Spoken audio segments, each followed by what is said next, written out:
The longest anyone has ever lasted in the quietest room on Earth is 45 minutes. After that, people start to hallucinate, and what they hear in that silence might be the most disturbing thing about being human. Let me explain. Deep inside Orfield Laboratories in Minneapolis, Minnesota, there's a room. It's called an anechoic chamber. The walls are lined with 3-foot-thick wedges of fiberglass and foam, mounted on a structure that floats independently from the building around it. The floor is a suspended mesh, so even your footsteps produce almost nothing. This room absorbs 99.99% of all sound.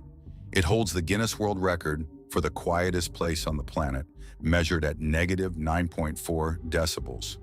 For reference, a whisper is about 30 decibels. Breathing is 10. This room is quieter than your body thinks is possible. And that's where things get strange. See, we think of silence as the absence of sound. It's not. True silence doesn't exist for a living human being.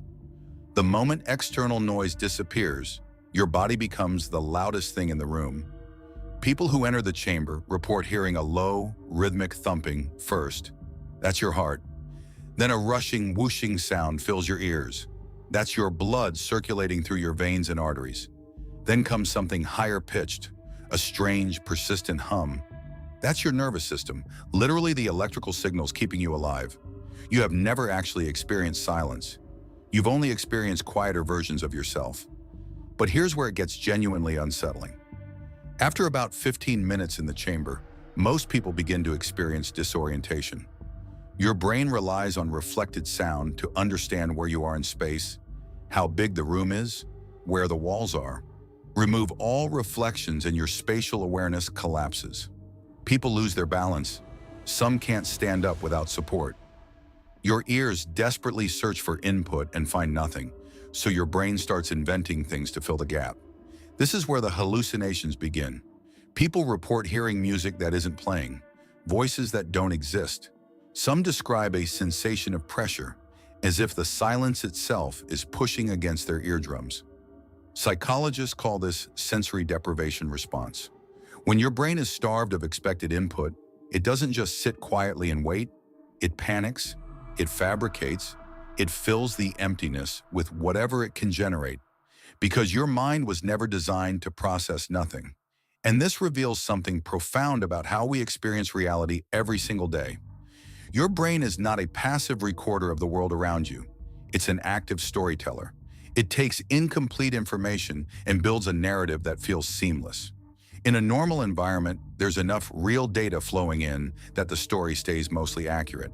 But remove that data and the machinery keeps running anyway, assembling a reality out of nothing. The silence doesn't drive you mad. Your own mind does, because it refuses to stop working.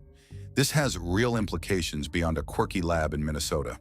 Solitary confinement in prisons exploits this exact vulnerability.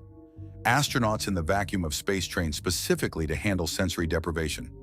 Even in your daily life, that faint ringing you sometimes notice in a quiet room at night, that's your auditory system straining for input it can't find, already beginning the earliest stages of the same process. So think about that tonight when you turn off the lights and the house goes still. That perfect silence you think you're hearing? It's not silence at all. It's the sound of your brain desperately trying to make sense of a world that just went quiet. And if the world ever went truly silent, completely and totally silent, your mind would do the one thing it knows how to do. It would start making things up. The question is, how much of what you hear right now is real, and how much has your brain been quietly inventing all along?